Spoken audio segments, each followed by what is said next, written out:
Hello and welcome back to Jack Knives Reviews. I'm of course your host, Jack Knives. Today I'll be reviewing Ted the Prequel series.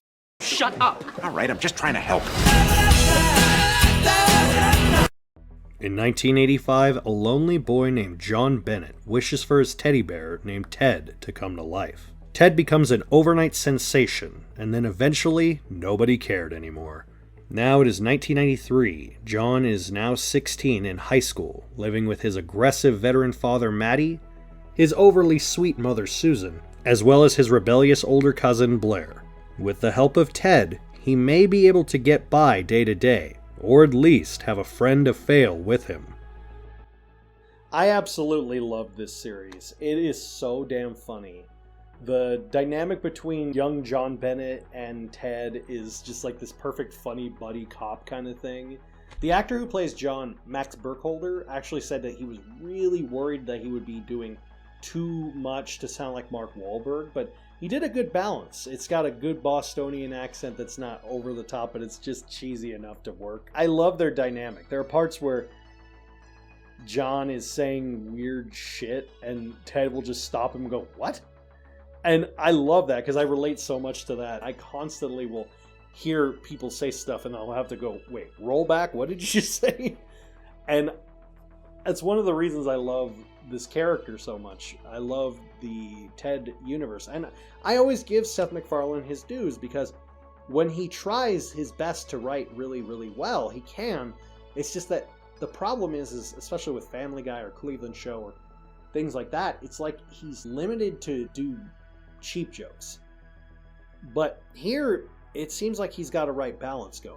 Alana Ubik and Scott Grimes play Susan and Maddie, John's parents, and they have a hilarious chemistry where you just sit there and go, why are they still married?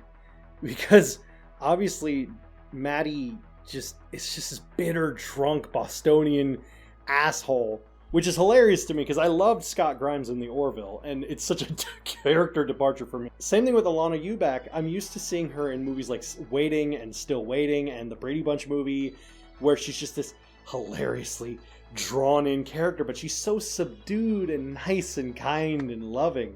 And they introduce a new character named Blair, who's John's cousin, who's staying with them, played by Georgia Wiggum, who was in the second season of Punisher. That's where I recognized her from. And she did a great job there, and she does a great job here. She's this kind of no-nonsense ball-buster of a girl. She almost reminds me of Haley from American Dad, but not like irritable, like rational. That's what I like about her. She's so rational, but there are a little bit of problems with the show. For example, it being set in 1993 and not feeling like 1993. There are parts where I'm like, yeah, that's pretty accurate.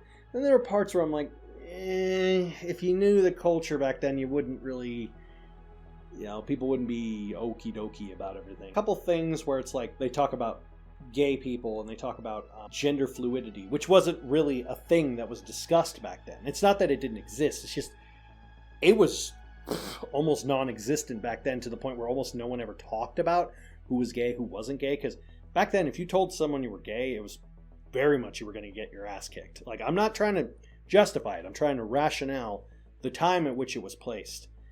And there are parts where it just doesn't feel like the 90s, because it's like,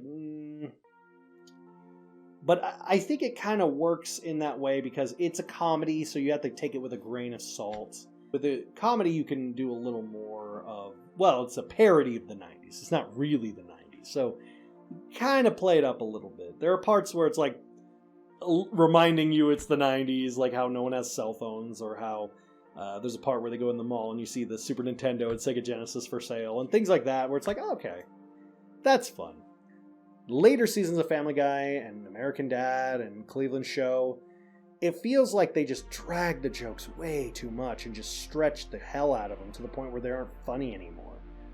And even sometimes in the Ted movie and Ted 2, they do that too, where just the joke they keep trying to play the same jokes, and it doesn't do it too much. But here, they do a right balance of it, and there's so much going on. It doesn't feel bad. It feels well-deserved. Every time I watch this, and I've seen clips of it, I've laughed.